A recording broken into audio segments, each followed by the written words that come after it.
What's up, guys? Welcome today on the podcast. Today we have Dedeco. I don't actually know what his name is. I'm sure Eugene will probably look it up beforehand. It's kind of like one of those things where like I know names and faces. I don't like first names and faces or nicknames and faces. I don't really know people's full names. Like in my gym, if you come to my gym, I can probably name you by your first name.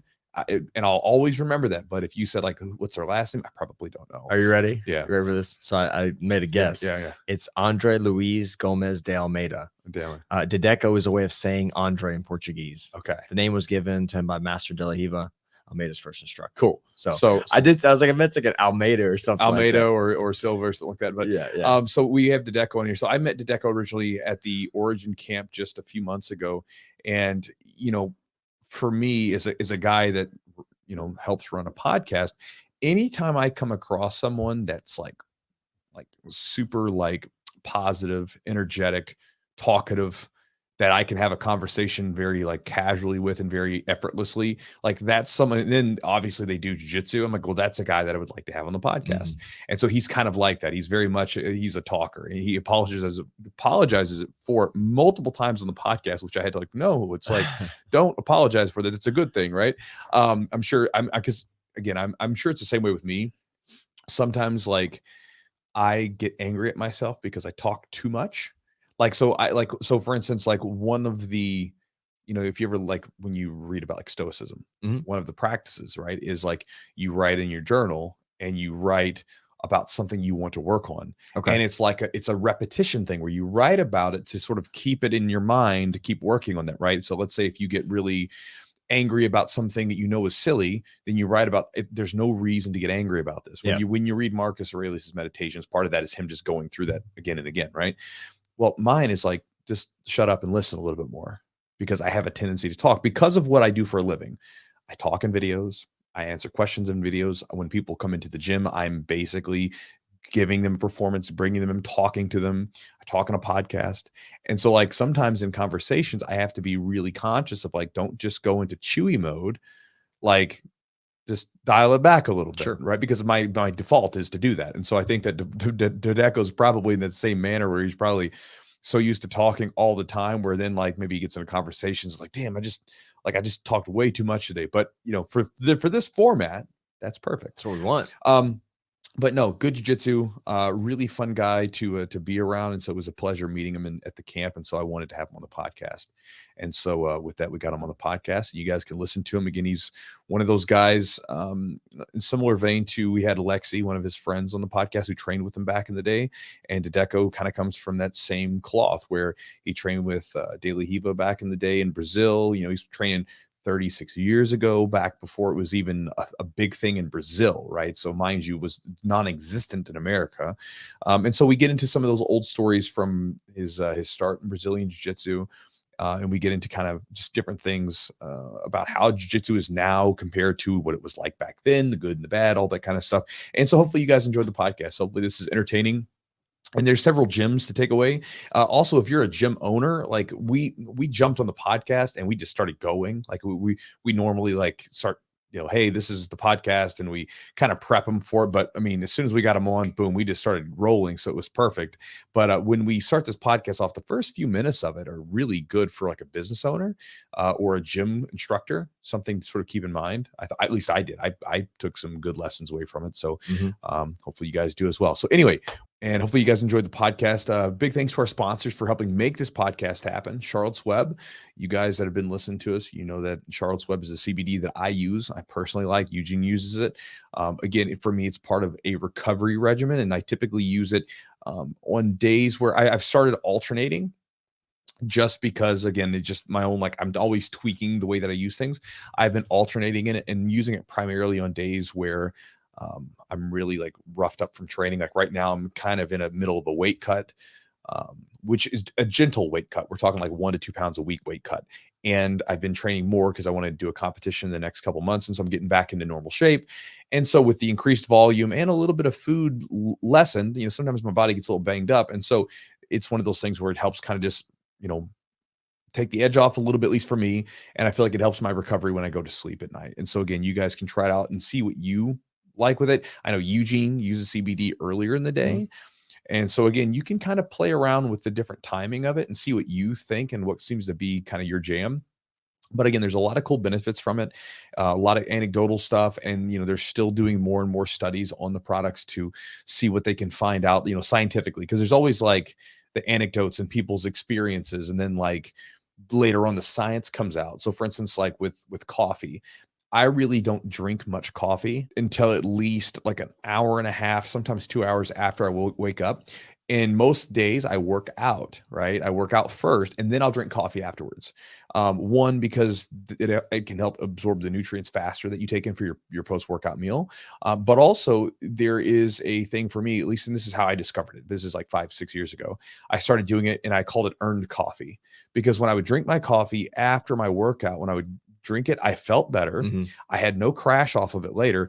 And when it hit, it was like, I would feel like I was just jolted up, right? Like, you could think of it as almost like if you've ever worked out and you had a beer afterwards, it hits you a lot faster. Same kind of thing. So I called it earned coffee. And I remember my wife, she thought it was just stupid, but she's like, this is so dumb. I was like, I can't explain it. I feel better. Yeah. Well, later on, like there's podcasts like Andrew Huberman's podcast where he was talking about the fact that when you have coffee, later on, your body gets a little bit of the adenosine, which then the reason that you crash is because you have all this adenosine comes in later on, because coffee works by basically blocking that adenosine, right? Okay. And so that's how it kind of keeps you alert. And so by pushing your coffee intake down back just at least 90 minutes upon waking up, later on, your body still has a little bit. So it's not this big crash that you have. Now, anecdotally, I didn't know that. I just knew that I felt better. So I went with it. But then later on, science came out, right? And there were people explaining it. So it's kind of the same thing sometimes with CBD. At least it's been like my experience. It's like people are using it for certain things, and later on the science kind of comes by and says, oh, here's how this is working, and this is why people feel this way. And so anyway, with that said, try it out if you like. Use the promo code Jiu-Jitsu20 on their website at charlottesweb.com. Try it out, see what you think. The CBD is really good. The products like the tinctures and the gummies are great. And even some of their balms are really nice. Again, going back to training, being banged up, sometimes like I use like the little roll-on balm stuff, like, and just rub it into my muscles, and it helps out a lot too. So check it out. Also, thanks to our sponsor, Epic Roll. You can check out their website at epicrollbjj.com. I encourage you to just go on their website sometime and just browse through and see what you think. Kind of see if there's anything that catches your eye. Matt, who is the owner of it and has been a sponsor of the podcast for a while, and he's a friend, also a jiu-jitsu black belt. So, it's a jiu-jitsu guy making jiu-jitsu gear for jiu-jitsu people. He's a cool guy, and the products that he makes all the designs himself. They're all his things, his babies, his creations, if you will. And I like the way that he does a lot of his stuff where the designs are very clean. The look is a little bit, I don't want to say muted, but it's clean and it's not over the top. And so I like it. And again, everything has like a sort of a good feel. All the shirts and the gear and everything that he makes is quality. I'm going to be working with him soon to create a new rash guard set coming up. But again, whether you're looking for t-shirts, rash guards, shorts, gis, whatever it might be related to jiu-jitsu, check out epicrollbjj.com. Look through there, find you something. And if you do find something that you like and you want to buy, use the promo code Jiu-Jitsu. It'll save you 15% off. It supports the podcast, and you'll get a discount on whatever you see on his website. The only thing that it does not, the discount does not work on is anything that's like the McDojo or Mason Fowler stuff, but everything else is up. So check it out. And also thanks to our new sponsor, TrueClassicTees.com. You can check them out. So to kind of give you an idea where they came from, Eugene basically told me about this t-shirt company. He's like, hey, they're interested in sponsors. Like, all right, let's try them out. Like, tell them to send us some shirts. And my first, and again, I'm not expecting much. I'm like, it's a t-shirt. I'm wearing one right now, by the way. Eugene's wearing one. I love V-neck shirts. They're my thing. And so I have one of theirs on. I'm a fan. I definitely like it. Eugene and I had the same experience when we wore our shirts for the very first time, which the first time I put one of the shirts on, I was just trying it on. And then my wife came downstairs and, to the bathroom that I was in where I was trying the shirt on. And she goes, oh, is that one of those shirts? And I said, yeah. And she says, man, that looks really good on you. And again, it's not that my wife doesn't compliment me or anything or say nice things to me, but she's not going to tell me a shirt just looks nice on me if it doesn't look nice on me. She had no reason to say that it looks nice on me. So I was like, oh, okay, whatever, felt kind of good. And it did. It had a nice fit to it. One of the things that I liked about it, because if you're an athletic guy, sometimes getting clothing it's a pain in the butt, right? So first off, if you've got like big legs, we've all like anybody that squats, so you've had that problem where you go in and like you put on jeans and you're like they're meant for like skinny jeans or something. Like, this isn't going to work. And then with the upper body, sometimes it's tough because you might have a smaller waist or a smaller waist in comparison to your chest. And so you get a shirt to fit your chest, but then it's like you're in like a nightgown, or you get a shirt that fits your waist, but then it's like so tight in your upper body, chest, and your arms that you look like you're trying to like wear a rash guard out around town. So again, what I like about their shirts and the reason why I do like them and the reason why I feel comfortable sharing with you guys is if you like wearing t-shirts, which I mean, everybody does, right? And you want a nice t-shirt that you could wear like on a date night or just wear around, whatever. I mean, because that's what I kind of use them for, right? Because with a V-neck shirt, you can kind of dress it up, you can dress it down, it's whatever. They fit really well around the arms. They fit really well around the chest and everything else, even the neck. Like it's not choking me, right? Like, which sometimes I get some crew necks and stuff and they'll choke me because I have a 17.5-inch neck. And then, which I had measured recently. And then, the waistline, it's snug and comes down. So to somewhat of a taper, but it's not super, super tight. Right. So like you don't look like you have a rash guard that's clinging to you. So you got like it's tight where it needs to be tight and it's loose where it needs to be loose. And so again, I encourage you guys to check them out. It's a great product that they make. It's a super comfortable t-shirt that you'll like wearing and that you'll feel like you look good in. And if you like lift some weights and stuff like that, then you'll like, it's one of those things where you're like, you didn't, I mean, don't get me wrong. At the end of the day, we want to be healthy and all that stuff. But at some point, there's the side benefit when you lift weights. You're like, I look good with my clothes on and with my clothes off. It feels good. So with that said, check them out at trueclassictees.com. I think True Classics will work too.com, but trueclassictees.com/Chewjitsu, or you can use a promo code Chewjitsu at the checkout for 25% off. And so again, that's on their t-shirts. Check them out. I'm gonna get some more of them. They gave us a few to work with, and I'm like, I want like one in like every color, because that's pretty much how I work. If I find something that fits really well, like that's gonna be my thing. Give me a bunch of them. It's like if you get a gi that fits, you're probably gonna keep going back to that gi because it works well. So check them out. Also, guys, if you want to support the podcast directly, you can do so by going to patreon.com/the Jiu-Jitsu podcast. And when you join the podcast Patreon, you'll get access to a ton of exclusive content that we've created over the years, from podcast extras where me and Eugene are talking to each other about just random stuff, because God who knows what. Also, there's stuff like each one of our guests that's been on the podcast, there's typically a little snippet from them that's in the podcast extras. And along with joining the Patreon, you get access to a couple of free bonuses basically that are included with the membership. One bonus is a warm-up routine that Eugene did, which is a 20-minute warm-up routine that I had him show some people that came to camps at our gym. It's a great warm-up routine if you're someone that wants to work on your flexibility, your mobility, and you deal with like tight hips and low back and all the normal stuff that bugs us. It could be a great option for you because you get in there, it's 20 minutes, it's not super long. And from the sample size of, probably close to over 100 people plus doing these in our camps, every time people do them, like the first thing that they say when they get up is like, oh man, I feel so loose. Everything feels nice. Like, I mean, like, you get up from it, you feel good because you're targeting specific areas that are a problem to us. And it's not just stretching. It's also like activating certain muscles that sometimes don't get turned on because of the muscular imbalances that we have.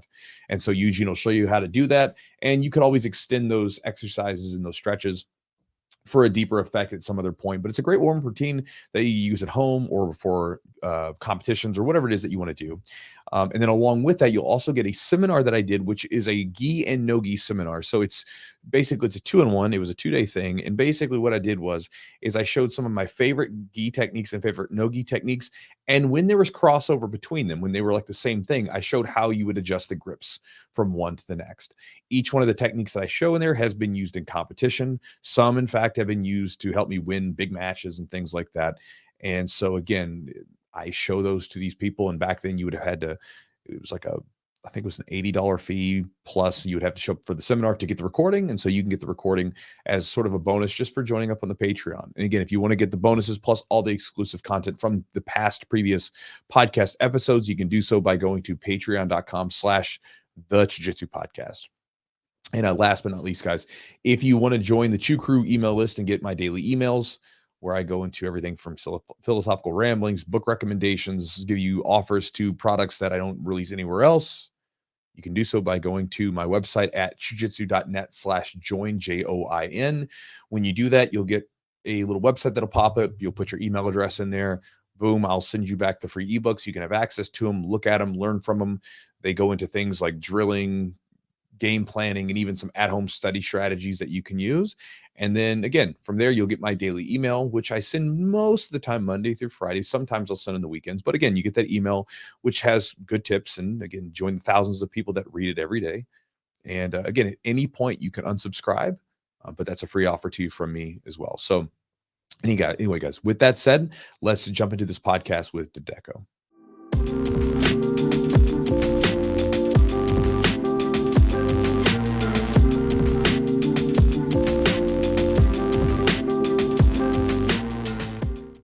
I don't think that people appreciate like all the stuff that goes on, like, because most people probably look at what we do and they're like, oh, you guys just stand up in front of class and teach and that's it and whatever. It's like, but like that's like the tip of the iceberg. Like that's what you see, but there's all this other stuff that we have to deal with throughout the day that like we're doing in an office or at home or wherever we have a chance to do it, that like makes that thing work. And so like I think that sometimes it's a little bit misleading to people. They think, oh, he just teaches class and he just goes home and that's it. That's all he does for work. And it's like, no. Like that the teaching's the fun part of the day. Like the training's the fun part. It's like it's all this other stuff that really like keeps the business moving. And that's the kind of stuff that has to get done. It's so funny. I say the same thing. It's so funny how you said the teaching is the fun part. That's what I tell them. The teach is the fun part. But it's only like what's the tip of the iceberg. I tell this, it's so funny. I actually, that's the way exactly how you said.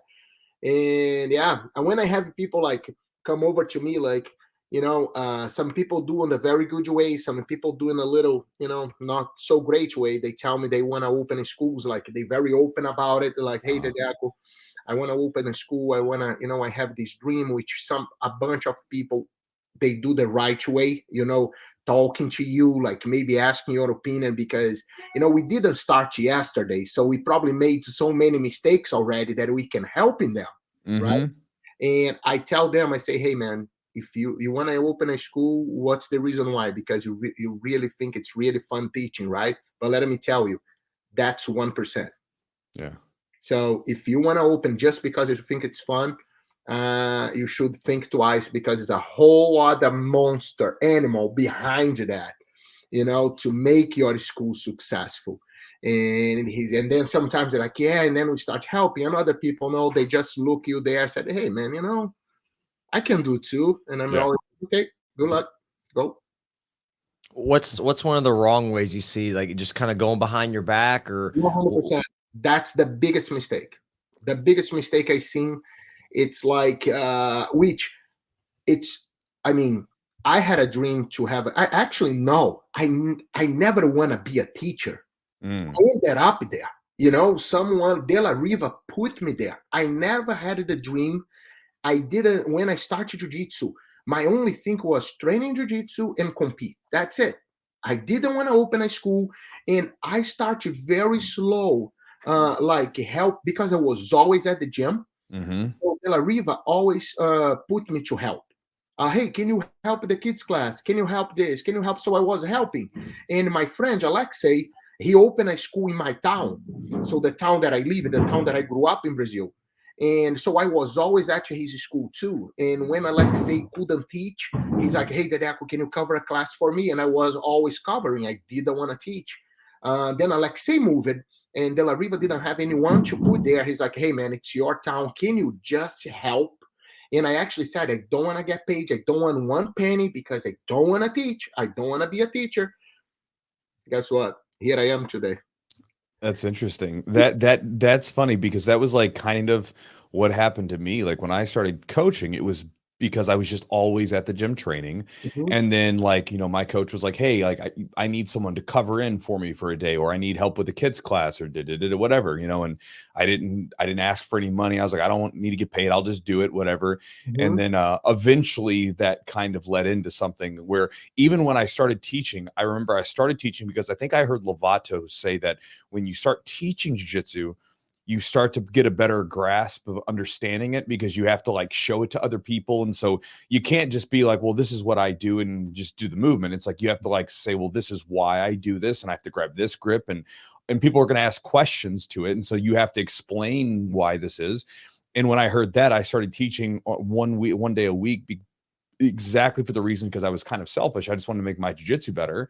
And then later on, that led to where my coach left. And then like I was at the gym, and basically I was the highest ranking guy. And it was like, well, here you go. It's your gym now if you want it. Like, oh, okay. Oh, I'm the coach now. Oh, like I was terrified. I was like, I don't like this at all. This is terrifying, because people come in and they have all these dreams and stuff that they have with training and what they want to get out of it. And I'm supposed to help them. Yeah. So that's exactly what happened to me. And then, ended up, but so going back what you said, Eugene, I think it's like, it's awesome. And I think like if any student starts to have maybe a dream to open a school, it's because somehow that instructor inspired him. That's how I believe. Nobody starts a jiu-jitsu today saying, you know what, I start today, I'm going to open a school because I saw such and such with a school. No, usually when a student starts jiu-jitsu, first of all, they have no idea who the people are. They have no idea. Usually they go to the closest school, whatever school is closer to them, or they saw someone talking about jiu-jitsu and they're like, oh, let me search for this school. They do a little search. They're like, oh, this school seems pretty cool. I'm going to go to this. So that's usually how my belief is. That's how they started, right? And at some point, if he started having the dream and thinking about to open a school, it's because that instructor, his instructor, somehow inspired him. And talking about doing the right way, what you said, so a lot of people forget that. After they start doing for a while, they get upset with that instructors because that instructors did something that they didn't like, or that instructors moved him somewhere, or didn't give the rank that they think they deserve. Whatever reason was, they start, the same guy that inspired them, now the same guy, he's not so nice. That same guy that I helped you crawl, helped you walk, helped you run, listen to all the problems that you have, called you many times to show up to class, he asked what's going on with you. Now that guy's the devil. Like that guy, he doesn't know jiu-jitsu anymore. He suck at jiu-jitsu. Now I really understand jiu-jitsu. I see that he's not really good. I can do better than him. And that's the wrong way. That's, and then what you do, you stab your instructor in the back, you start going, open your own thing, calling all his students to go with him. That's the wrong way. And I'm telling you, out of 10 people I seen doing that, maybe one is still open, but he's struggling. So I think that's wrong. I think that's not the way to do it. I think it's like the right way to do it. Sit down and just say, hey, man, I love, you inspire. Or you don't have to say you inspire, but like, listen, I want to open a school. And you're like, okay, do you want a partner? Do you want to go with me? Do you want to go by yourself? If you want to go by yourself, hey, I know the Deco, honestly, I want to go by myself. Cool. Do you need any? That's my question always. I have actually 2 students now that opening a school, and I had this conversation with them. They are partners together. They are partnering up to open, and I'm helping them with everything. Like telling them, hey, I think that's the way to go. I think, I did it this way. I made some mistakes. And I think that's the right way. And they want to be, of course, they want to, people know they are my students, but they're going to have their own name, their own school. I think that's the right way to do it. There's nothing wrong with that. Yeah, that's a thing that tends to pop up where you have a lot of unfortunate relationships where they get soured because of the gyms opening, because guys start to open up. Is there, when you partner up with your students, whether you partner up with them directly or if you just sort of give them advice and they want to do it on their own, do you guys try to say like, hey, like there's a specific distance that we like to do, or is it just basically do whatever you want to do? Like, how do you guys make it to where it works for each other? We usually go strategic. That's gonna be tougher for the Brazilian accent. Strategic, whatever. You know what I'm talking about? Yeah, it was very strategic. Yeah. There we go. So usually we go by what I try to tell them is this: listen, let's take a look. What's the towns are surrounded? Because I explain this to them. If you try to compete against the main school, it's very hard because the main school is been very established for years. So you gotta use the main school to help you grow. So what I usually ask them to do is this: we sit together, said, let's see what the towns are around us, and let's figure it out. What towns doesn't have many students that let's see what town has less students in our school, in the main school. So, and that's how we start to do. And once we find a town that's not that far, and I mean not that close, but not that far, and we find that town that, for example, hey, actually, I only have 5 people coming from this town. That might be a good town to open. That's usually how I tell them to do it. And honestly, so far, knock on the wood, I get a time on the wood here. It's going well. But that's usually how we do. I don't measure time. I don't go like 5 miles, 10 miles, 20 miles, how some people do. I go about members. Let me see how many members, let me see the towns around me, and let me check how many members I have from each town. And whatever town, that's what I said, is a little far or a little close, not that close, but not that far, that I have less members coming, usually that's the town that we try to open something. What's been the most difficult thing in your experience about opening a gym? Is there one thing that you see a lot of people do wrong or fail at, or that it's really hard about keeping a successful gym? I'll tell you, try to do what everybody else is doing. You can't do that. You can't do that. You got to have your own recipe. And I think if you start going and you start looking like you open a school and then you go like, oh, such and such is doing that. Such and such is doing that. Such and such is doing that. Oh, I'm going to do the same. It's working for them. Doesn't mean it's going to work for you. So I'm a big believer, like when you open your school, you have to have your own culture. You have to have your way. Of course, it's Jiu-Jitsu. You're teaching Jiu-Jitsu. You're not going to teach Karate. You're teaching Jiu-Jitsu. But I think you have to build your own thing, build the own thing that you believe. Of course, you can take the recipe, that's out there, but just change a little bit the ingredients. That's what I explain everybody. So how I usually tell people, like at the Origin camp, I had a lot of school owners coming over to me and asking me questions about that. I was explaining to them this. I said, listen, if you're going to make an apple pie, right? What's the main ingredient in an apple pie? It's the apple. So the apple is the Jiu-Jitsu. That one you can't change. But everything else around, you can maybe add a little sugar, a little cinnamon. You can change a little bit in the ways that you like. And your school starts having your face and not someone else's face. Well, and that's important too, because I think, there's sometimes where people, we've all seen this at some point where someone maybe has a business or a gym or whatever, and it looks like everything's going well, right? Like on the surface, everything looks like it's going great. 100%. And so you might be inclined to sort of follow their leads. Oh, they've got it all figured out. But then like you come to find out they don't. And so like sometimes people will mimic the behaviors and sort of practices of other people, even though they don't know what their bottom line looks like. They don't know how many students they have. They don't know what the bills look like. They don't know anything. They're just going off on appearance. And so I think that's an important thing, right? Like to make your own thing opposed to just trying to follow in what someone else is doing, unless for instance, it's working. But most of the time we don't. We're just sort of viewing from the outside. 100%. And I'm a big believer on that. So I think you can, of course, I'm not saying that you shouldn't look what people doing. It's good to look, but you cannot make your school exactly how this person, like I cannot make my school exactly how Barra Gracie does his school.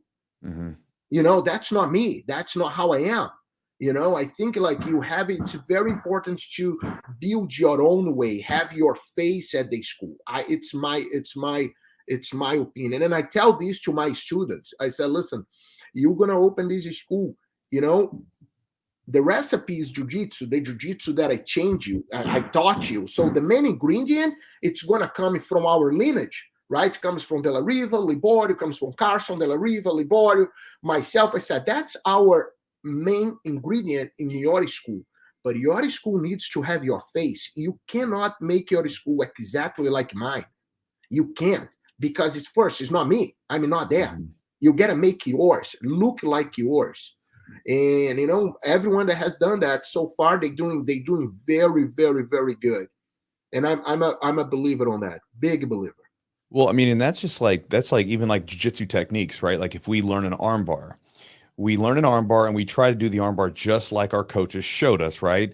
Mm-hmm. And no matter what, the arm bar has to involve the arm and a certain few things. But then there's all kinds of different grips you could use, different ways you could finish the arm bar, and there's all kind of variation that can happen later on. And so it's kind of the same thing. There's going to be a part that can't be changed, the jiu-jitsu, the apples, right, of the pie. But then at the end, there's all kinds of things that can change. And like you can, like for instance, you could go to a like at the origin camp, you could have like, hey, coaches, show me a cut through pass, right? Or knee slice pass. Mm-hmm. And each one of those black belts could probably show you a different variation of that same pass that worked for them that wouldn't work for the other one. And it has different grips, different adjustments that have worked for them that they could use. And again, it's the same thing. There's the core of it, but then there's the variation on the other side. So what I tell them, my students, is this: Chewy, jiu-jitsu is your handprints. It's like a fingerprints. The technique is going to be the same, but the way that you do, it's going to be different. It's going to be, nobody has the same fingerprint, right? Right. That's jiu-jitsu. The knee cut pass, we all learn, but we all have a different details and ways that we do. My way that I do, it's totally different how De La Riva does, how Liborio does. My students, the way that they do, it's totally different than how I do. But the knee cut's the same. What exactly what you said. So the way that I explain people when they start jiu-jitsu, I tell them this: listen, think in jiu-jitsu as your fingerprints. You're going to learn a technique when I teach in front of the class, but you're going to put in your way. You're going to put in your way to do it. And that's what's going to make jiu-jitsu fun. It's going to be easier for you to learn. And you're not going to be as awkward when you start trying to do something, right? So I try to explain that a lot. Like, that's the way that I look. It's funny. Talk about that. Like, when I start, everything was about like, million times. De La Riva used to turn over to me, like, we did a technique, and I heard that million times from many great black belts from my time. That's wrong. Don't do it. Nowadays, we can't say that anymore. Because it's like, when people come over, ask me a question, hey, Dedeco, is this wrong? I said, listen, it's wrong for me. Does it work for you? Yeah. Yeah. You agree with me, right? No, I agree completely. I mean, because I remember, like, for instance, when I started, I'm sure there was all kinds of stuff when you started, because you started long before I did. But when I started, I remember, like, I heard coaches, not just mine, but many coaches say that the guillotine was a low percentage move. Just don't even worry about it. It only works on MMA guys that don't know what they're doing, right? Yeah. And then, you watched Marcelo Garcia use that high elbow, and you're like, well, I don't know anymore, like, because one of the best guys in the world's using it, so maybe it works. And then a lot of times with my students, I'll say the same thing. They're like, Chewy, is this a good move to use? I'm like, well, how's it working for you? Yeah. If it's working for you, like, keep doing it. But if it's not, well, then we could take a look as to why it may be not working. But I don't want to say anything's not going to work, because more often than not, anytime we like draw a line in the sand and say this technique's not a quote good technique or not an effective technique, some guy comes out of the woodwork and then uses it and makes it an effective technique. And I'll tell, I bit my own tongue, because I used to tell my students, and probably you heard that, when you do a number, never cross your feet. Oh, yeah. I used to say these all the time. Hey, don't cross your feet. Don't cross your feet. And then Ronda Rousey goes to the UFC, taps everybody out, crosses her feet. I'm like, that was the day that I'm like, you know what, man, it's not right and wrong. No, it's like, whatever works for you, just do it. As long as you don't get hurt. That's what I tell everyone. Well, there's counters to every, you can do it the right way, but then there's a counter to the right way, and then there's the maybe quote unquote the wrong way, and it may work. And there's, it's just, it's like there's counters to everything. And so there's advantages to every position and disadvantages to every position. And you know that kind of better than anybody. And so, and then you look at body types or body styles or skill levels. Some people may not be as proficient in the gi or the lapel grips. So they may have to do something a little bit more basic where it doesn't require maybe wrapping a lapel around, you know, that's just getting kind of into the weeds because there's so much evolution and difference in jiu-jitsu as to when you started. So I think you've probably seen these positions come and go, right? This is popular. This is not. Then it comes back being popular. Then you have leg locks. Then you got other things start happening. So it's just kind of funny because you have so much experience in this to see how jiu-jitsu has evolved and kind of changed over the years. You know, it's so pretty cool. See things coming back. You know, like things that we did years ago, and for everybody got forgotten through the time, and then people start doing again. But totally, of course, totally different approach, totally different way to do it. But the base of the technique was the same that we learned. I don't know, 30 years ago. But that's pretty cool to see it. It's very cool to see it. Very cool. Very cool. Sort of maybe to sort of shift back a little bit. How did you get started in jiu-jitsu? Because obviously you got inspired along the way and you got a gym now and everything. You've got a good business and you've got a home and everything's going great. And you're here in America with us. But how did you get started in Brazil with Brazilian jiu-jitsu? So I was a kid. I was about, the age, it's like between, I'll say 13 to 15. I don't exactly remember the age. So what happened is, at some point of my life in Brazil, everything was fine, everything was beautiful. Then I come from a very good family, very good place in Brazil. I was very fortunate to live in a very good area in Brazil. So what happened? At an age which I don't remember why, actually I had someone asking me that why things start. I start with anxiety attacks out of nowhere. From the anxiety attacks became panic attacks. Yeah. And in a young age, I do believe was it's hard to say why was, but someone asked me like, hey man, why that started? And I think was because when I was 10 or 11, I was robbed in the street. In Brazil, like a kid, maybe 13-year-old, had those poke knives, like very small knife, and kind of he robbed my chain, the chain that I had. He didn't do anything to me. He just came, said, hey man, give him the chain, blah, blah, blah. I took it out, he took it, and he ran away, right? That didn't happen right away at the time. I'm not sure if it's that too. I'm just like, sure, back in my brain. But so 13 years old, I started having these things. I didn't want to go to school anymore. I was afraid to leave my house. I was afraid to go places. And it started to get bad and bad and bad and bad. So my parents brought me to a couple psychiatrists, couple psychologists, talking. Some of them tried to give me pills. Actually, at some point, I was peeing my badge at night for no reason. I never done before. Then I started. For no reason. And all came from insecure. That's what they said.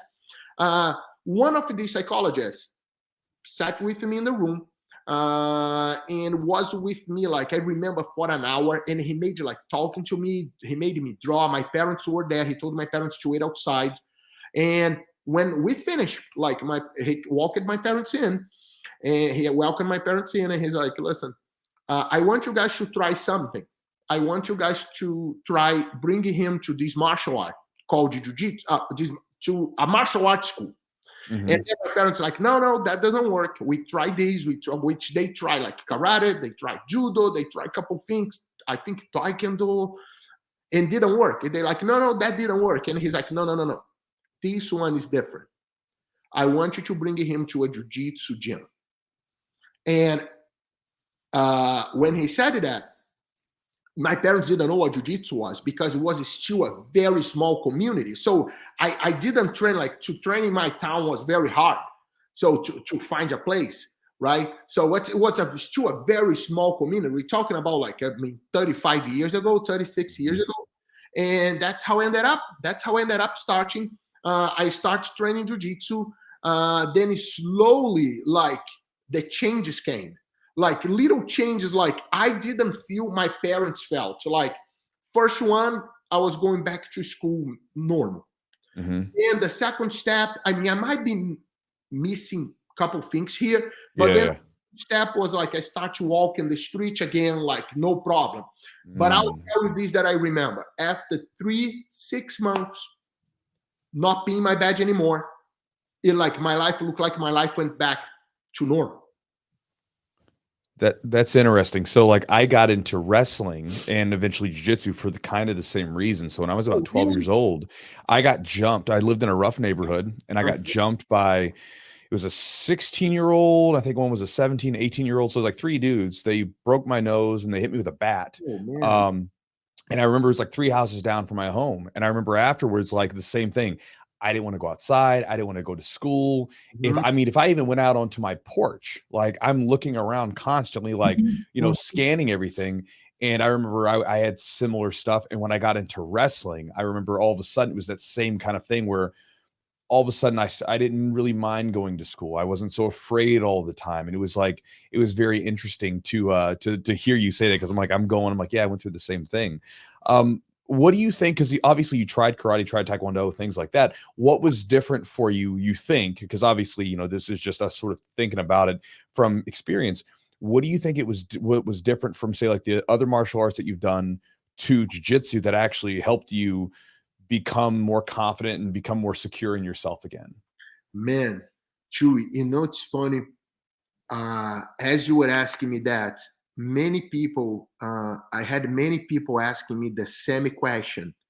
And I knew you were going to ask that because everybody asks me this. And until now, it's so funny. Listening you talking, I never had an answer before. I always said to people, I swear to you, man, you can listen to the podcast that I do. Usually I say, I don't know why. Something about jiu-jitsu. But I think what was the difference with jiu-jitsu? I really believe now that I'm thinking about was the fact that when you grapple, you have a total control of someone. Yeah. They cannot run away from you. Once you are on the ground, once you put them on the ground, and they can't run away from you. And I think that's why jiu-jitsu gave me that confidence to have that control. Even I was brand new to the sport, but the people that I was grappling, the people that I was working with, I was a 13-year-old kid, 14-year-old kid. And back then, it's no kids class. I was training with the adults. So the adults were allowing me to grapple them. And, we are 13-year-olds. You don't think really that they allowing you to do that stuff. You just feel you are really doing. I see my own kids, like my son, both kids, they've been doing jiu-jitsu since 5 years old. They both started at 5. One is 13 now. The other one is 16. My 16-year-old is bigger than me. He always believed it. He tapped me. He always believed he had every time I could grapple anyone and beat the shit off the person. But my son, he believed that he was tapping me.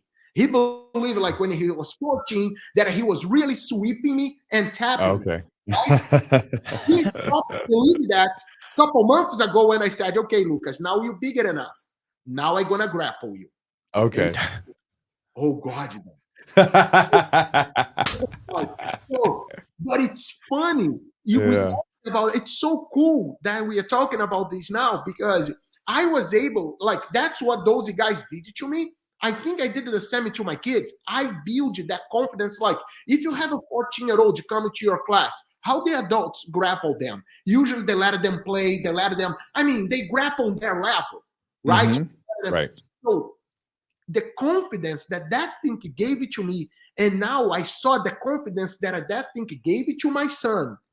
It's incredible. And I do believe it's because of that. It's because when you're on the ground, like, let's talk about wrestling. It's not only much difference. Like, you start with wrestling, you pin someone on the ground and they can't get out. Right. I think that confidence comes from that. I think so. I really think so.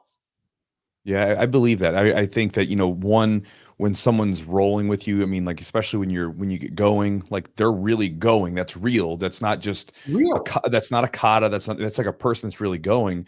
And if you ever do have to use it, like, so for instance, I had a fight in school around the time that I started wrestling. Now, I didn't realize that wrestling was fighting at the time. I just thought it was like a sport, right? Mhm. And then I remember one day, one of the kids that was a bully to me, he picked on me, we were walking up the stairs and he punched me right in the chest, just hit me, just because he was used to hitting me and he used to get away with it. And I remember it was like muscle memory. All of a sudden I shot in for a double, like I picked him up off of his feet and slammed him into the side of a wall. And then I remember, like, I didn't know what to do next, but I remember like staring over top of him, and I'm like really emotional at this point. I'm sitting over top of him and I can see that he's scared. And I'm like, oh, like they don't wrestle. They don't know how to deal with They this. don't know how to deal with that. Right, right. So like when you think of jiu-jitsu, it's you have, like you said, control with wrestling. I'm picking this guy up over his feet. I Mhm. have complete control of him on the ground. There's nothing he can do. He doesn't know what to do here. No. And then, like you said, then it was like, oh, I've got a superpower now. Yeah. And I feel pretty good about myself. And if I have to take care of myself, I probably can. Yeah. You know what's I think it's either Carson Gracie or Hickson or Hanzo. I don't remember who said that, but it was one of the Gracies for sure. For sure. I don't remember who was. And I don't want to answer was this one because I'm not sure. He said when you leave your house in the morning, you get up, you leave your house to go to work.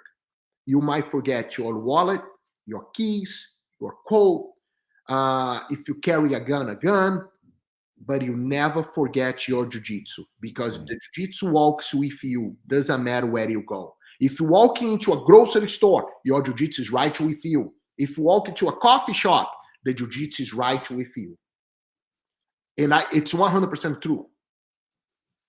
It's 100% true. And it was one of the graces. I don't remember which one. Yeah, and it's something that, it becomes like instinctual, Well, like Chewy, like for you, wrestling started becoming part of your body mechanics, your function, like, because you did put so many hours on that. And jujitsu is the same way. It's like if you get attacked, you almost just respond and you don't really think about and I think that having the ability to do that and being able to do that on the jujitsu mats with actually people that even do jujitsu, that's even more of a superpower, that aspect, when you get that good. Yeah. What was I wanted to ask you, what was your first, kind of starting jujitsu, but then like you started getting more confident, but what kept you going? Was it just the confidence? Were you starting to get good? Were you naturally good at jujitsu? Was it a difficult process? What was kind of that experience for you? Man, I honestly, couple things made me continue. Number one, what I found like in the school was the coolest thing ever, the gym. You become a part of something so strong, and I never felt this anywhere.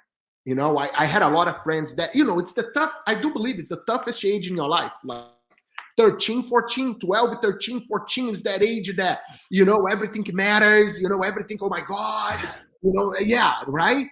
Well, it's like the And first time you're experiencing all these emotions, all these different feelings. Like, if your girlfriend breaks up with you, it's the first time you broke up with a girlfriend. It's the biggest deal in the world, right? It's Like, intense. yeah. I think it's such a big deal, right? Uh-huh.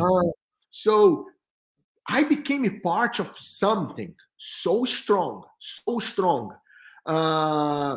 And I love it. I just love it. I just love it the way that everything went. I love it.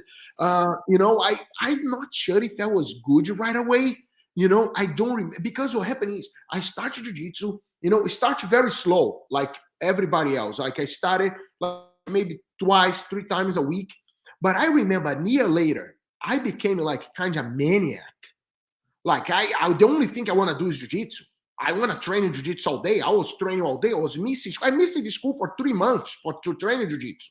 I was instead of going to jiu-jitsu, I had my gi, my bag.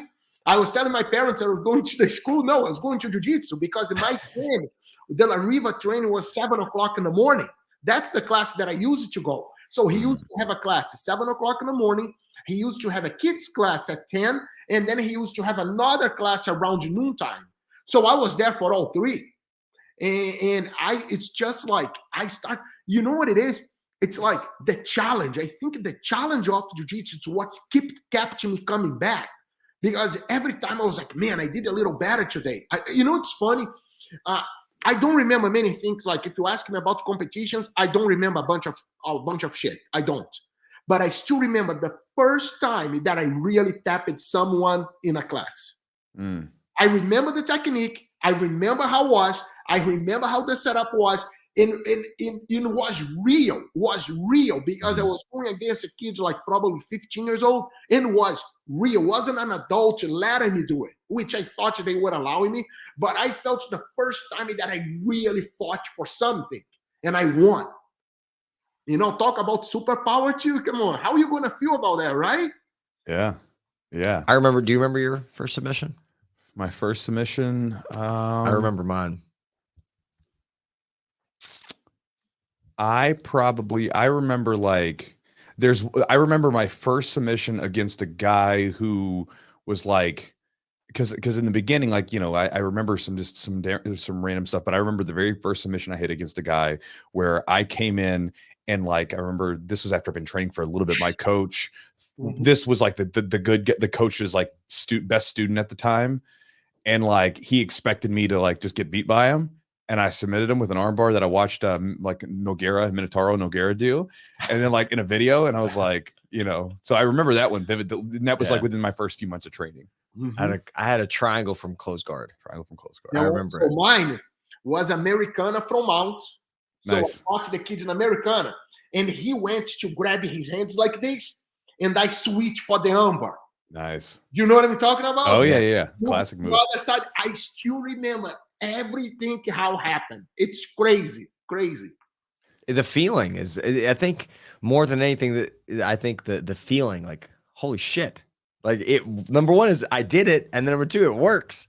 That shit works. Yeah. It works, man. I did it. And the next day, of course, he tapped me out like 4 times probably. Yeah. It's the way it works. It's freaking awesome. And I think that's what keeps you coming back, keeps you like you train with someone do something to you. And I'm like, man, holy shit, how he did it at. I just love, drives me crazy. Until today, drives me crazy. Yeah. I think jiu-jitsu is limitless. Like, I think there's certain positions and techniques, obviously, but how to get there, how to build off of those techniques, transition to other positions or other submissions. I think it's limitless. There's so many. It's like writing or a book or writing words, right? You can write sentences in so many different variations and different stories. And it's like you're creating like a different narrative every time. 100%. Yeah.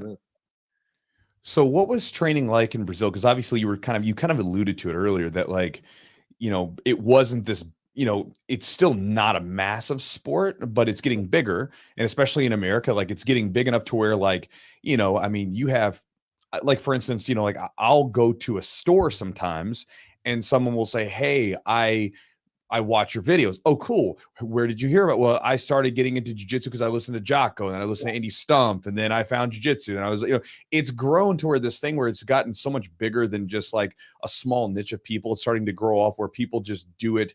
It's almost like, I think Liborio called it therapy. People do it as almost like their training, their therapy, things like that.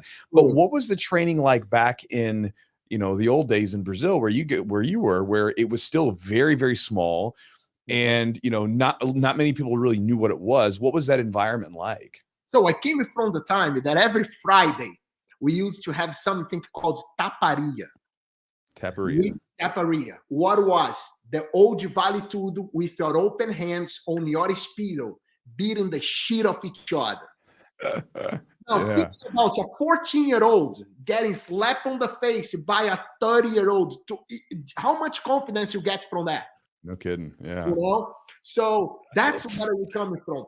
I don't know how many times I slapped Alexei in the face and Alexei slapped my face as hard as we could. Kill each other. Kill. Look like we hate each other. So going back, so how the training was. It's funny. Great friend of mine, Jose Marcelo, he's in Europe. World champion from my time, we all the from time. One time he sat down with me. I don't remember what we were doing. He sat down with me. He's like, Dedeco, man, I really think they want to make us quit. So what that means, I believe back in the day when we started, your teacher, his goal was to prove to you how weaker you were. And we would quit jiu-jitsu. Like, hey, you're not strong enough for this sport. You're not stronger enough for this sport. You're going to quit. So, but it's funny.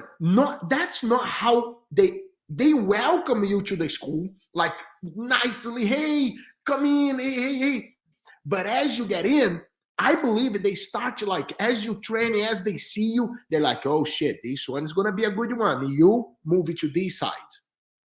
Does that make sense? Like, hey, that one we can push it. That one we can really. So yeah, the training back in the day was like this. If we start on the mat and ended up on the street, nobody stops. I don't know, De La Riva, his school, he used to have the front desk near to the mat. I don't know how many times I ended up on the front desk. Just getting like when you guys are wrestling out of the position on the concrete. You don't. Yeah. It was such competitive. Like when we got on the concrete, they used to tell stop, and nobody stop until De La Riva screams. Then De La Riva like stop, and then you stop, and then you look around. Hey, pull us back, like tournament. You don't move. You stay on. You don't give it position. They pull you back. They okay, go, boom, and then go again. I believe the only reason you don't have many walls broken on the gyms how it used to be because it was concrete. All the walls were concrete and no pads on the walls. And that's how the training was. It was like non-stop. I have one of the best guys that I had so many guys in my life. You know, it's so hard. It's hard to name it because you might forget people. But right. One guy that was one the helping me so much to like not only be tough, but understand like jiu-jitsu, understand like how should I be, how should I grapple. I don't know if you guys heard of him. It's Wallid Ismael.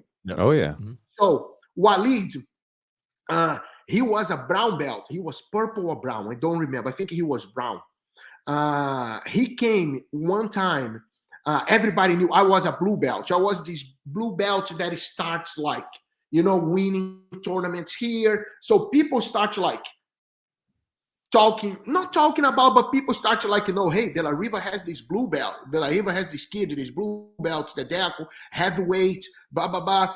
Like, so all those guys from Carson, they used to train at De La Riva all the time. They were always there. That's how I met Liborio. That's how I met I get funny stories about Liborio too. But so Wallid Ismael, he came one day and he's like De La Riva like the Deco. When Wallid came, he went to the bathroom. De La Riva called him and said, "Hey, you're gonna grapple him." I'm like, and then of course I shit in my pants right away. I'm like, what? Because everybody know who Wallid was, And Wallid, he doesn't have a very welcome face. No, he's got a sort of a crazy eye when he stares at you. Yeah. So, and he always been like that. Yeah. Yeah. So, he comes back, and before grappling me, he starts staring at me because I think he knew he was going to grapple me, right? Long story short, De La Riva, okay, 6 minutes. So we went, boom, boom, boom, boom, 6 minutes. He didn't pass my guard. Back and forth, like I almost swept him a couple times. When the time is over, De La Riva, time. Wallid look in my face, don't fucking stop. And I'm like, I look to De La Riva, keep going, don't stop. So we go another 6 minutes, I sweep him.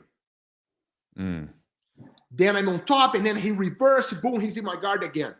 But in his mind, I'm winning now. Right. Chewy. Long story short, 30 minutes later, I couldn't do shit anymore. I was exhausted. I'm talking about 30 minutes later. So 6, 6, 6, 6, 6, 6, 6. He finished the training. He looked at me. You'll be here. He looks at me. You're going to be here tomorrow? I'm like, yeah, I'm coming to train with you again. I used to get to the gym. So the training was 7 o'clock in the morning. I used to get there like 6:30. He was already there warming up. Oh, man. He just was, he couldn't deal with it. Grapple again. Boom, same shit. Boom, he caught me again. You're going to be here tomorrow. Yep, I'm coming to train with you. So, long story short, was a week. I turned to De La Riva, probably on the 4th day. I'm like, De La Riva, I can't do anymore. I can't. I'm sore, I'm hurt. I can't do anymore. He's like, Dedeco, let him tap you. When he comes next time, let him catch you. That's the only way he's going to stop coming. Is the only way. And I'm going to tell you. I mean, I didn't let him tap me. You know, Wallid Ismael, did I let him tap me? No. But by the 5th day, like 4th day, 5th day, he was beating the shit off me. Like, you know, he figured it out to my game, and he was beating the crap off me. That's the mentality how was. So, another story. Nowadays, like, I don't know if it happened to you too. Sometimes we go talk to students like, hey, man, careful with your hand there. Someone might get in a triangle, and they look at you. Nah, they're not. I'm good. Right? So I did that. I was a blue belt. De La Riva was sitting across the room watching the training. He gets up, walks closer to me, said, Dedeco, close your elbows. And I'm like, why? He's like, you open your elbows too much, people are going to catch you in omoplata. I'm like, but nobody's catching me. And then he tapped my shoulder. Okay, walk it away. Didn't say one word. 3 months later, he's like, Dedeco, let's grapple. I tapped 28 times in a omoplata.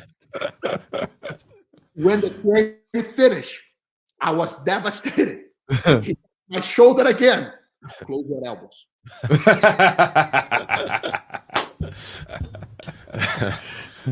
That's fantastic, especially 3 months later. 3 months later. You'd forgotten about it. But so like I forgot about it. Yeah. Made sure I forgot. You know, I learned so many lessons, man. So many lessons, like from De La Riva, from I have another one of the biggest lessons that I learned from him. I learned so many lessons from Liborio. You know, Liborio, we used to call him the ghost rider. So Liborio used to have a motorcycle that are very loud, very loud. So we could hear him probably 2 miles away when he was coming. So as soon as that we heard, so De La Riva used to have, his school used to have this big balcony that you could see the street. So we are training, then we heard there's a blah, blah, blah, blah, blah. We're like, oh shit, oh, is that Liborio? Someone used to walk and wait and like, yeah, it's Liborio. I'm not kidding. Half of the class left. Why would they leave? Why? It's Liborio. You want to grapple him.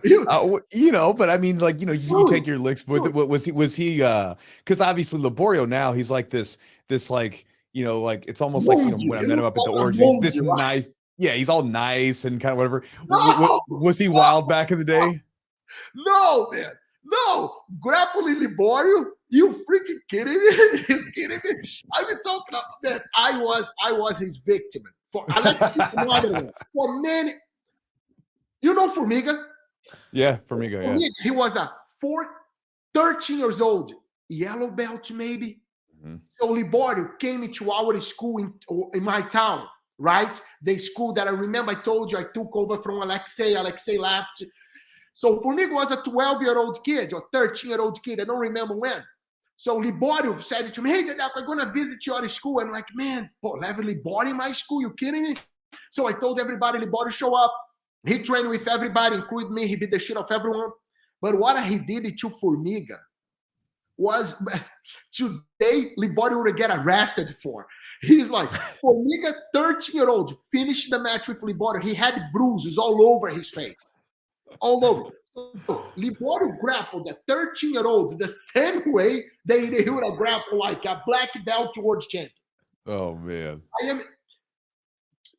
He was so bad that when I knew he was going to catch me, I used it to tap before he catches me. So as soon as I knew the arm was going, I knew like if I allow, my shoulder would end up on my neck.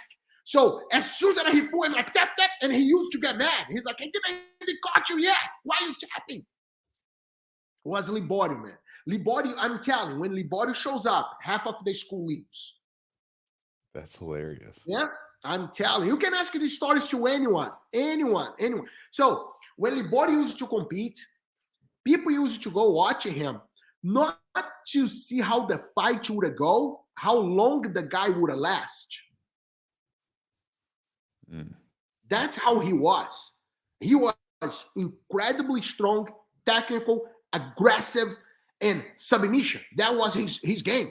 Liborio wasn't a point. I was a point guy when I competed. I wasn't a submit guy. I used to don't work for submission. I worked to work a lot on the time and the points.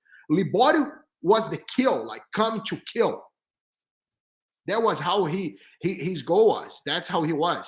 Training. Oh, by the way, other thing about back in the day, training together. Well, what are you talking about? Like gyms, like different gyms, like Chewy, you say, hey, Dedeco, can I come to your gym? What the hell are you talking about?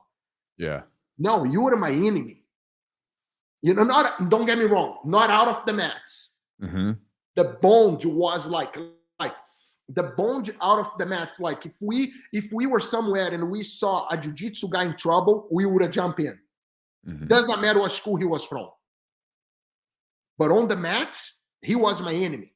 Like we hate each other. But outside the mats, the community was so freaking strong. So why is that though? Like, why were they like so like? Why were the gyms so closed off? Because, like, you mean outside the mats? Well, yeah, like, on the mats, because outside the mats, obviously, there's a community and everybody's like, we do jujitsu, it's cool. But on the mats, like, you know, because now, I mean, it's much more free. People just kind of train where they want to train, and you have your home gym, but you might go to an open mat that's, you know, with other gyms, or you might travel and train, and it's no big deal. Why was it so closed off where like you can't train with this gym or you can't come into our gym and train? Because the competition. Like everything was about competition. You don't want to lose. You don't want to show like, because back in the day was no internet. So all the techniques were developed inside the gyms and stay there. So how we use it to learn when you go to tournaments and then you see someone doing something, you're like, holy shit, did you see what a Chewy was doing? Hey, how he did that? Then we start trying to like mirror what you were doing and develop a technique to defend that. So everything was built inside the schools. It's not like today that, like, you know, you go and you videotape and everybody sees it. No. Right. So it was almost like a secret society. Whatever you develop it, you keep in your school for the next tournament. That's kind of how I saw it. That's why nobody, like, of course, like De La Riva, everybody from Carson used to go to De La Riva. We used to go to Carson because it was kind of under the same umbrella. But you wouldn't see a guy from Barra Grace come in. You know, this is at the beginning. I'm talking about the beginning. Sure. When I was like a brown belt, these things start to change a little bit. Like, because you start to make all these friends, and the friendship starts to get very strong outside the mat, that you want to train with your friends too. And it's actually starts like very slow to open up that. I saw this opening when I can tell you probably on the 93, 94, 95. That's when I start seeing these openings. Why I believe it too? Because the MMA, the Vale Tudo. Because a bunch of people start to train together for fights. Because they knew they need each other. Like we need each other, because back then wasn't about a fighter against fighter. It was about a style against style. Right. Was all about that. It was about like Jiu-Jitsu against Muay Thai, Jiu-Jitsu against Luta Livre, Jiu-Jitsu against boxing. So like Muay Thai against boxing. So it was a style against style. It wasn't MMA, it was Vale Tudo. And I think that's what opened. It starts opening. Everybody like, you know what? We need to share this. So just kind of like, just around kind of when the UFC started coming around, that's when you kind of started to notice, even in Brazil. Now, when did you come to the States? I came in the States in 2004. I believe when these opened more was they had a very big, was the first, like, no, it wasn't the first. They had MMAs all the time, but it was a big, big challenge that Wallid Ismael fought, Murilo Bustamante fought against Luta Livre. Oh, I remember hearing about that. That's like kind of like jiu-jitsu legend, you know, like was like that. Yes, that one I think was the one, because they all were training together. Like Fabio Gurgel was training with them. They were all training together. So Marcel, I'm not sure if Marcelo Daring, I don't remember, but I know that was like, again, that might happen a little before. I was a blue belt back then. I think a white, honestly. So, but all my understanding, that's when it starts to open up more and more and more. Do you think that's what helped jiu-jitsu kind of start to really take off a little bit more at that point? 100%. Honestly, Eugene, I'm so glad that changed. You know, I mean, if we stayed the way that we were, I wouldn't be here today in the United States. I wouldn't be talking to you guys. I think the reason why jiu-jitsu changed, and again, a lot of people can say whatever they want about, I think Carlos Gracie Jr. From the Barra Gracie, the IBJJF, he had that vision. We need you to grow. You know, and I appreciate so much what he's done, you know, with everything. And I think he had the vision. Other people had the vision too. Carson Gracie was the one that started helping these guys training. I mean, Carson Gracie coached a guy from Luta Livre, which that's huge. Like the guy was by himself. The guy was, I don't remember how the situation, so I might say something wrong, and you guys forgive me, but I know that he was in an MMA fight. You kind of know he didn't have a really strong corner. Carson was at the event. Carson stepped in and started coaching him. So it's like that, you know, and I believe Jiu-Jitsu grew because of that. I'm so happy that it changed, Jiu-Jitsu changed, you know, and I love this. I love this. I think like if people ask me, do you miss the old times? Yeah, I miss the old times when I was in the old times. Yeah. You know, it was pretty cool there. You know, I mean, do you want to turn your school how it was? No. Yeah. No.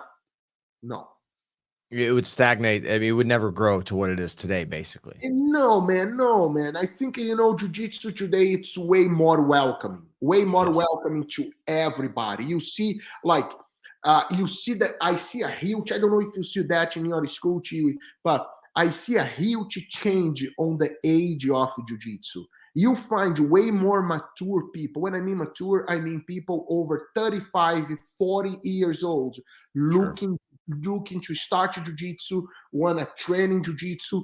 And why I believe it is people doing that, because jiu-jitsu became a very mature sport. You know, the way that the training is, the way that everything it is today, I do believe that. And I am so thankful for that. When I started, it was a young sport.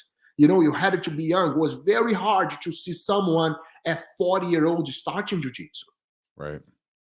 You know, if you started jiu-jitsu at 40, you would be old. Yeah. Oh, that's go with the old guy. Man, I have some 40 years old today that are like, holy shit. Yeah.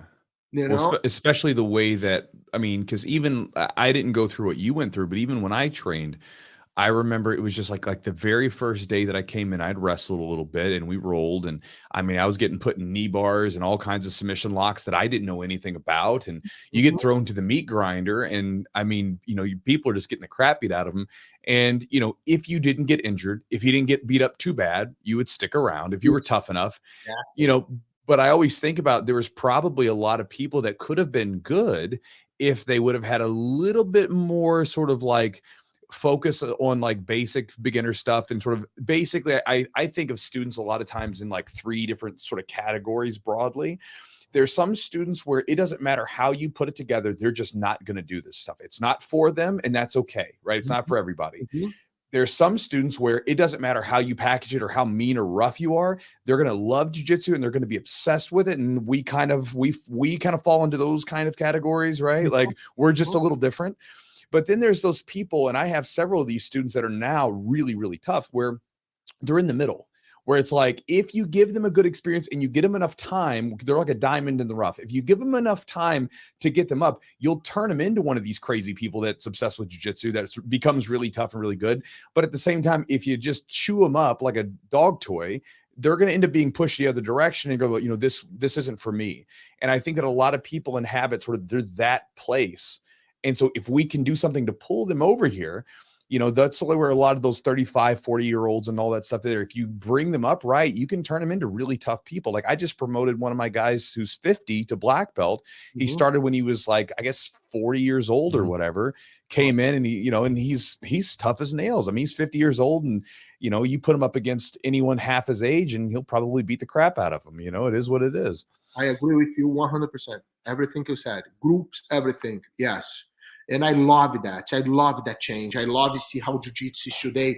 I love to see like the origin camp. How awesome is that? You know, people from all over the world, people from all over the place training jiu-jitsu, and you see what I just said about the age. You know, and some people, and it's unbelievable. Like how jiu-jitsu, like when I started jiu-jitsu was like, and now when I started, if you talk about not even too long ago, was all about like, you know, you got to grapple as much as you can, blah, blah, blah. No. Now you understand, like you have people that I might come into the class, work the technique, drill, and maybe do 2 mats, 3 mats, and they are good. That's enough. You know, and it is okay. It's totally okay. It's like going to a jog for 30 minutes instead of an hour. Right. It's the same thing. And I believe that, like before, if you didn't go, like people would look weird at you, like, hey, why are you not grappling? Why are you sitting out? Are you afraid? I remember that was the whole I see so many people write these things sometimes, like, oh, I saw this somewhere. Someone was like, if your instructor don't grapple with you, something wrong with your school. Why? Maybe you gotta ask, like, did your instructor grapple in the morning? Yeah. Maybe he has a back injury and he just like to grapple the black belts that he trusts. Do you know? I look at that, but if you tell me this, hey man, I've been in my school 5 years. No, my instructor never grapple any student. Then something is wrong. Right. But I saw this guy putting this like, oh, I never see my instructor never grappled with me. And then I'm like, yeah, but only you? The problem might be you. Yeah. You know, if he never chose you to go with him, or maybe he has 200 students, he cannot grapple 200 people. He get a pick, maybe he has an injury. So I think what I said, I think it's different now. It's totally different now, you know, and it's okay. And I think it's okay. Again, if you are in your school and your instructor doesn't grapple anyone, you never heard him grappling, he doesn't train, he doesn't that, then something is wrong. 100%. 100%. Because the fun part is grappling. That's the fun part. What do you think about jiu-jitsu now? Oh man, it's unbelievable. It's if you asked me this, you ever thought you would be what it is today? No, not even close, man. I knew it was awesome. I knew once people get hooked in jiu-jitsu, they would have loved. But the size of what it is, how it is today, no. Man, my life, it's I own everything. I owe everything to jiu-jitsu. Everything I have, all my friends, everything I have, it's through jiu-jitsu. I live jiu-jitsu 24 hours, you know, for the past 36 years. So see that, man, it's amazing to see. You know, it's like It's like, you know, I always, it's funny. I said this, you know, I always try to take a very good care of the martial arts jiu-jitsu, because I always believe that the jiu-jitsu would take a good care of me. And I can't even put in words like how awesome it is, how jiu-jitsu it is today, you know. And man, it's so many stories. I got so many stories like, you know, you learning how to be humble, you learning like how ego in jiu-jitsu. Man, I learned on the very hard way. I learned it from a conversation with De La Riva about ego, and it's just unreal. What was you know, you talk about De La Riva, you talk about him a lot. And what was he like as a coach for you? And was he the most influential person in your jiu-jitsu? 100%. 100%. 100%. 100%. 100%. Why? What did he do for you? I mean, as far as you've shared some stories, but what was it maybe somebody that doesn't know him that makes him very, very unique? To, you know, there's been a lot of people that have trained with him in the early days and now today. So I'll tell you one story about De La Riva. When I tell you two. I mean, I have a minute, but I'll tell you two stories. I have three stories about De La Riva that I really, really like. You know, I think made who I am today. One of them, when I started jiu-jitsu, I was really, I mean, I'm not much different now, but I was really fat, right? Like I was the young kid, fat, like big kid, fat kid. So, and which made funny off, blah, blah, blah. When I met De La Riva did the totally opposite when I started.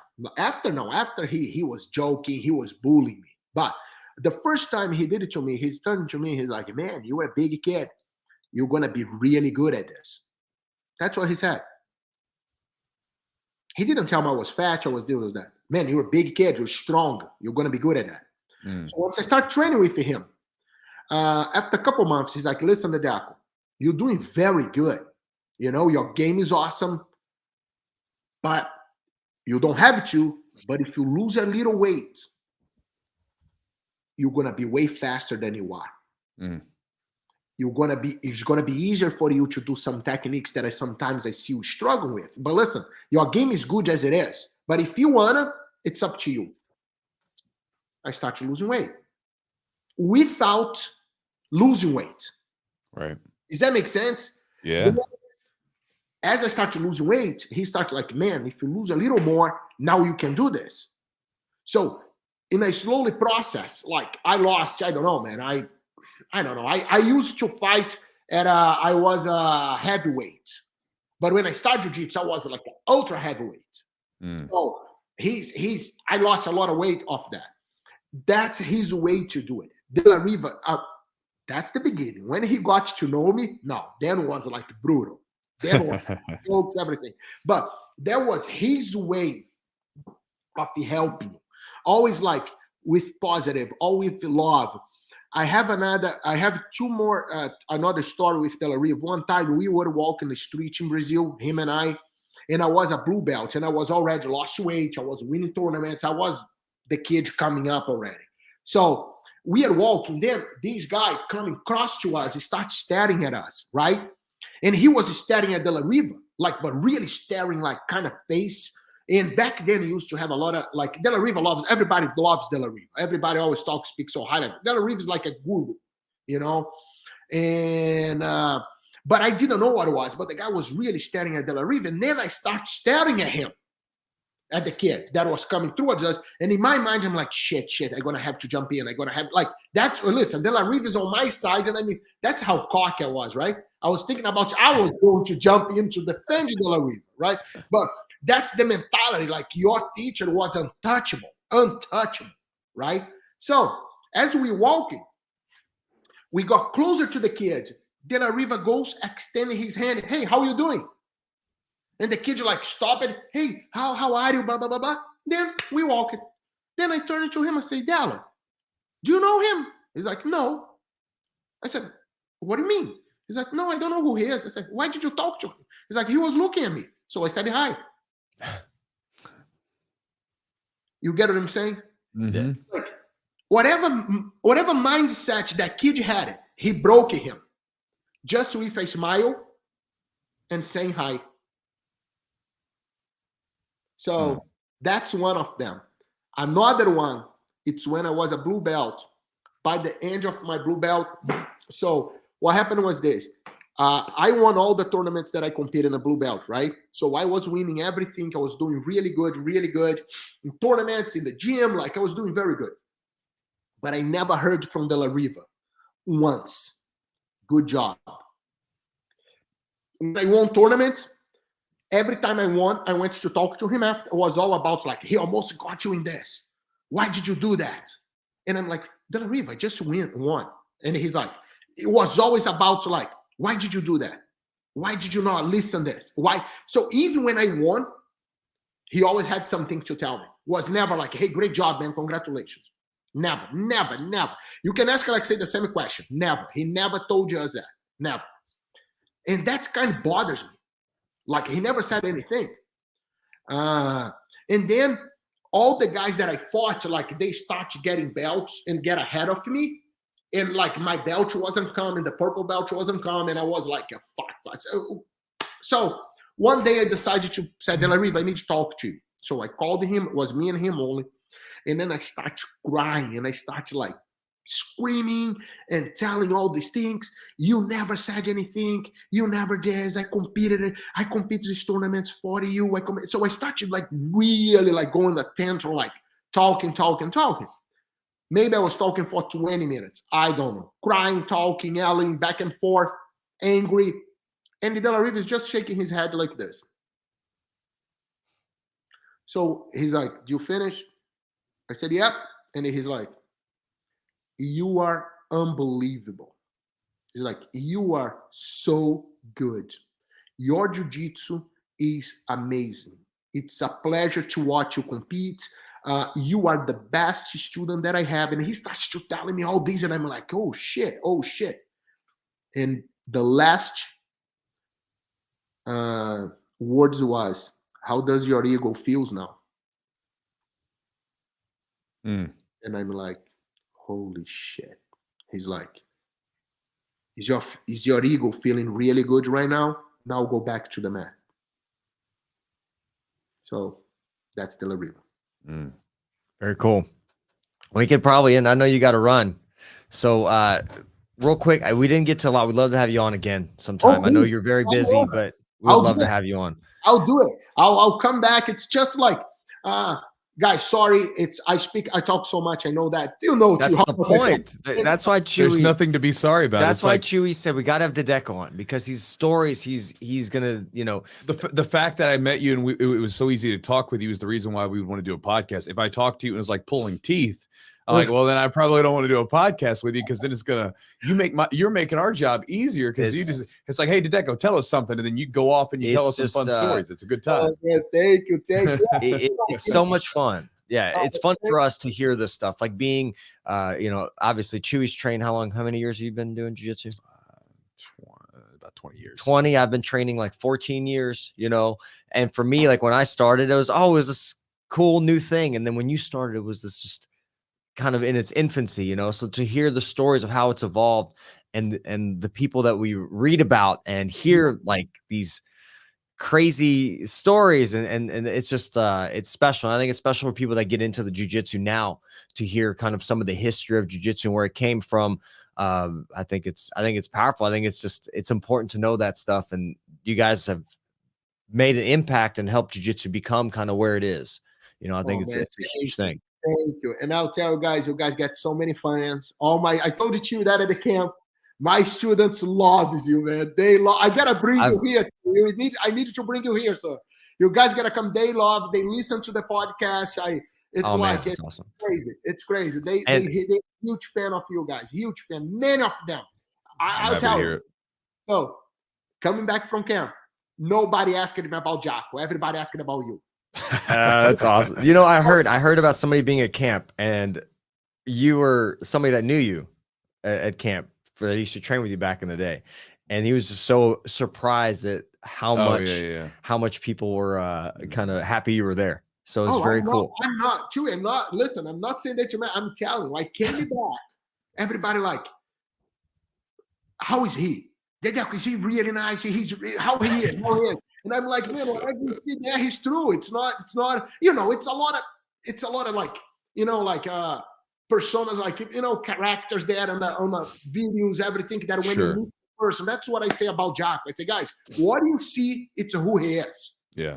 It's him. I said, Chewy, it's the same thing. Whatever you see that, it's him. It's exact. And I had many, I'm talking, you have no idea. And like, hey, are you bringing him here? Is he going to come here? Yeah, we'll do it. I'll talk to him about it. But it's really cool, man. What you're doing, Chewy, honestly, I told you this at camp. I'm going to tell you again. I don't watch many videos. I watch yours. And I only watch yours, to be honest. And I'm not saying that because you were there. I said the same thing to you. I love what you're doing. You know, your techniques, the videos that you do, how you explain, it's unbelievable. My students loves you. They love you. They love the podcast, guys.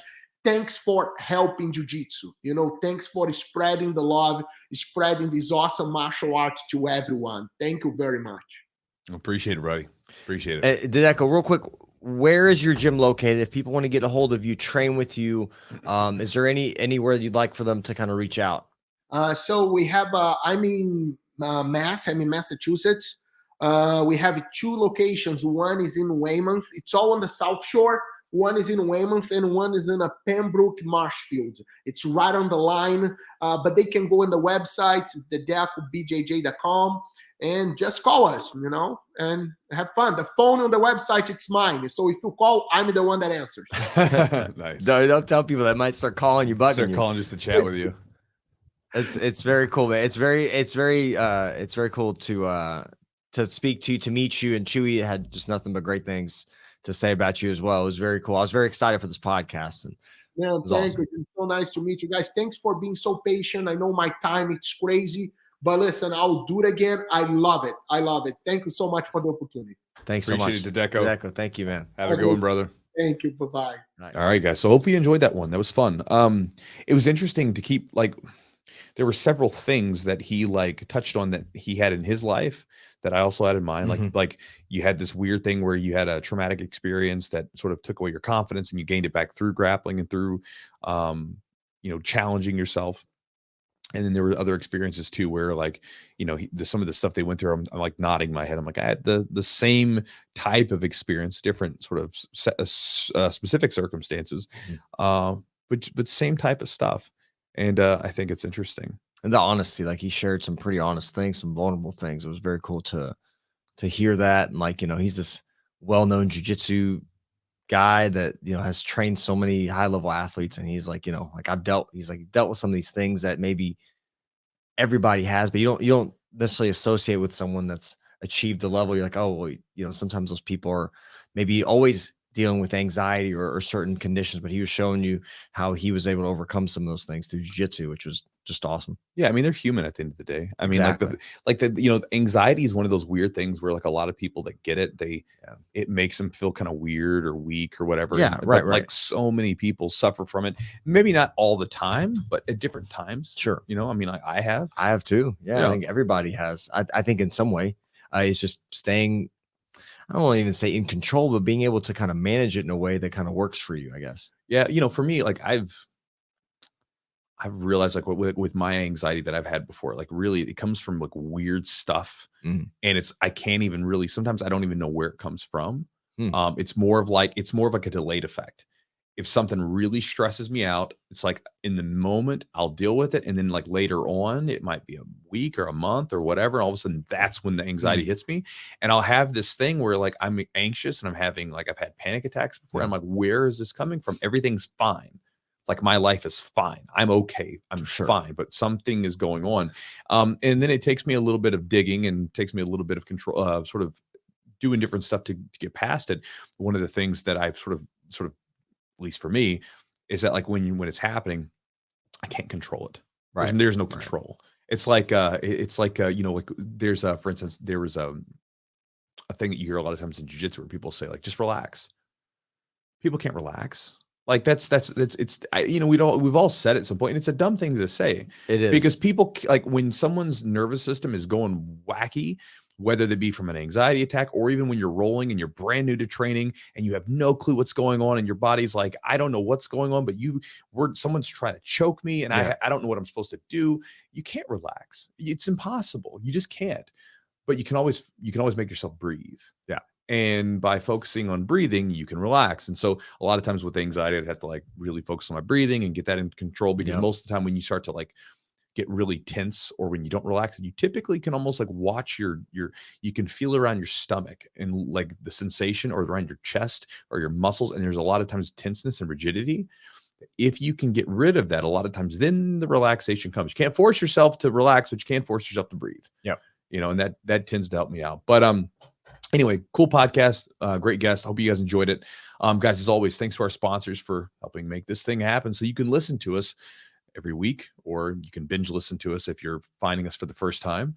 But Charlotte's Web, charlottesweb.com is the website. They are a CBD company that makes a terrific product. I've been using it for several years now. They go through far more stringent, that's the word I'm looking for, stringent standards than what's required for them. CBD is not an FDA regulated product yet. And so you can get away with a lot of fishy stuff, right? I remember back a couple of years ago, there was a study that came out that was like a myriad of these products, a ton of these products that were out in the market basically had all kinds of stuff in them that wasn't on the label. And sometimes what was on the label, there was way too much or too little, all over the place. They're very stringent with their process of making them for a few different reasons. But one of the reasons from speaking to the people is because they expect to be FDA regulated at some point. And when that happens, they will be fine. They're actually trying to push for it, because a lot of companies that make, like, it's like almost like jiu-jitsu or in martial arts, right? You would rather have some sort of regulatory thing where you make sure you don't have some fake black belt trying to teach, right? Yeah. Or this person's like, oh yeah, I'm a black belt, whatever, I'll teach you how to do whatever. You don't want that to happen. Likewise, you don't want to have a supplement where you're taking something and you don't know what's in it, or you think you're putting something in there, but there's more stuff than you're putting into your body, right? It's a big thing. And so again, they're very strict with that. And I think that's a good thing. And so again, I encourage everybody, if you've never tried it before, or if you've tried other products, CBD wise, try them out. Give them a try. I've even had like one of my students just a few months ago, he had tried a CBD product out before, was like, I didn't really feel anything. And then he tried one of theirs out.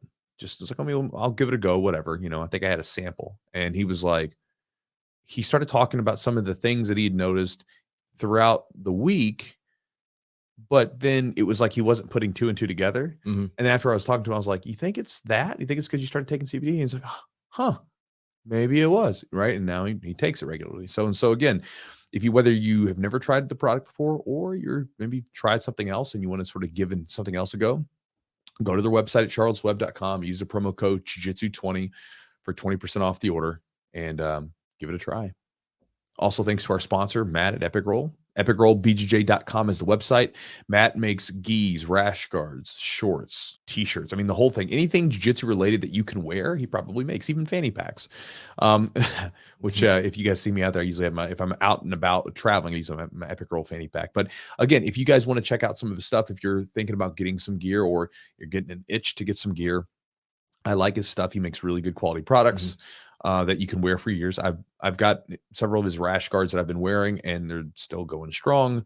And I've got several of his t-shirts, the same thing. They're comfortable t-shirts that I like wearing. I'll wear them just because I want to wear them, not because I'm trying to rep a sponsor. I just like wearing them. If you've seen any of my videos, and there's like sometimes like a jiu-jitsu style shirt that you don't know where it's from, it's probably from him. But again, if you guys want to check out some of his stuff, I encourage you to go to his website and just browse through it a little bit. Look at stuff that he's got going on and see what catches your eye. And again, that's at epicrollbjj.com. And if you get something and you want to save 15%, use the promo code Chewjitsu and you'll save 15% off. Also, thanks to the new sponsor, True Classic Tees. So again, really comfortable t-shirts that fit athletic people in a great way. Again, Eugene's wearing one right now if you're watching the video. But again, I like t-shirts. T-shirts are one of those things. And again, I like t-shirts. It's like saying I like something like candy. I like chocolate. I like some people don't like chocolate. I like being alive. Yeah. It's like, of course everybody likes freaking t-shirt, but I do like, what I mean by this is I like being able to wear a t-shirt that I can wear for like multi-reads. So like for me, I try to keep my closet as like minimalist as possible. I don't like, I'm trying, I actually have to get rid of a bunch of jiu-jitsu t-shirts because I'm like, I've accumulated so many. I have over the so years. many too. And I'm like, man, I don't even know where to put all of these darn things. But with like the clothes that I wear out for dates and things like that, you know, it's like, again, like I don't want to have like a full closet because I mean, again, it's the point. You know, whatever. So again, having some things that are like multi-role where I can have a t-shirt that I can wear, you know, on a date night / just hanging out with my friends, or I have a dress shirt that I can wear, you know, by itself, or it can be put with a suit or something like that. Having that kind of stuff in places. Again, I'm not trying to give anybody fashion advice. That's just sort of what I do. But anyway, if you would like a t-shirt, and I express this from a guy to another guy who would like a t-shirt to fit him well, right? If you have ever worn a t-shirt and you're like, man, this damn thing's baggy, or it doesn't fit my arms very well, or it fits my arms and my chest, but it doesn't fit my waist very well, you know, just that kind of normal stuff, I encourage you to try their stuff out. Again, as someone that's basically promotes other people's products, on this podcast, I don't do it unless I use it. And I would tell you guys if I didn't. You know, like if we got some really, I mean, I'll be honest with you. If let's say that someone said, hey, listen, what's like some sort of female product, like some sort of like female only product. Granted, it's not our market, so no one's going to offer this. But let's say someone said, hey, we're going to give you lots and lots of money to just talk about this female product and offer it on your podcast. I'll be all right. Well, I mean, if you're giving it that much, okay, whatever. You know, if I didn't feel morally objected to it, of course, right? If it was like a bunk product, I wouldn't do it. But let's say if it was like something that, you know, was realistic and, you know, was a decent woman's product, I would obviously say that I'm not using this. Yeah. You know, or if it was something else I wasn't using, but I didn't feel like was like someone's like was being a charlatan, right? Like, you know, I would feel free to offer it, right? But with that said, most of the products right now, everything is, we use it. So it's easy to talk about. But anyway, if you would like a t-shirt to fit you, if you have an athletic fit, you would like it to hug your arms a little bit. So, you know, your biceps and triceps look good. You like it to fit around your chest and be kind of snug around all the right places, but then be a little bit loose around the waist so it's not too tight. Check them out. Really cool t-shirts, trueclassictees.com/jiu-jitsu, or I think you can put in trueclassic.com. Either way, once you do that, you go to the website, buy whatever you want to buy t-shirt wise, and then at checkout, use a promo code Jiu-Jitsu for 25% off. And guys, also, if you want to support the podcast directly and get some cool stuff, you can do so by going to our Patreon at patreon.com/the Jiu-Jitsu podcast. When you join, you'll get access to exclusive content we've created over the years, everything from rolling videos to little extras with our guests that we have on the podcast, every single one of our guests going back for several years. Plenty of stuff to keep you entertained, and they give a lot of actionable tips for jiu-jitsu. And then along with that, we're giving away two free bonuses upon joining. So when you join, you'll get access to a seminar that I did, which is a gi and no gi seminar. And in that gi and no gi seminar, basically, I'm showing some of my best techniques that I've used in competitions and training and everything else. And when there's carryover between those two, when they overlap with one another, I show the way that the grips change from gi to no gi and vice versa. And so this way I can kind of give you, you know, techniques that are really useful. And I mean, it was a great seminar, and it cost $80 to be there, plus additional money for the recording, which you get for, you know, no additional charge, just comes with the Patreon membership. But along with that, you get techniques, but you also get an idea of how they would work from one to the other gi, no gi, which a lot of times for people, sometimes shifting from one type of jiu-jitsu to the other can be a little funky. And then along with that, I also give a warm-up to you guys where you guys can watch Eugene go through a 20-minute warm-up that is specific to jiu-jitsu, showing you both stretching and sort of movements that can be helpful for increasing your flexibility, mobility, all that stuff, but also showing you how to target and activate certain muscle groups that don't get turned on properly because of the fact that with certain muscular imbalances, and this happens with our body, it will make muscles not want to work properly. And you'll get these faulty recruitment patterns where basically your body will use other muscles instead of using the muscles it was kind of designed to use or whatever, because one gets stronger and one gets weak, all this kind of stuff. It's far more complicated than my knuckle dragger self needs to know. But after doing it, you'll feel like little muscles turn on in a weird way. You might get some cramps in your hips and stuff like that. But what you'll probably feel is after, you'll probably feel better. And that was the response from several different jiu-jitsu camps that we've used. So if you would like a 20-minute warm-up routine for jiu-jitsu that you could do by yourself at your home, in your gym, at a competition, or wherever, check it out. And you get that at the patreon.com/the Jiu-Jitsu podcast. And guys, last but not least, if you'd like to get my daily email where I send out just ramblings from the Chewster to you, you can do so by going to jujitsu.net/join, JOIN. Upon joining, you'll get access to 3 free ebooks plus some videos, and they're designed to give you some basic ideas on drilling, your game plan, as well as some at-home study ideas for you. And then upon that, then you'll get my daily email, which again can range from just jiu-jitsu stories to philosophical ideas to book recommendations or training recommendations. Recently, I sent out emails showing the different supplements that I use. So you'll get all kinds of different random stuff. And again, you'll get access to that, and you can unsubscribe at any time. So, guys, with that said, thank you guys for being here. I hope you enjoyed the podcast. And as always, we'll talk to you next week.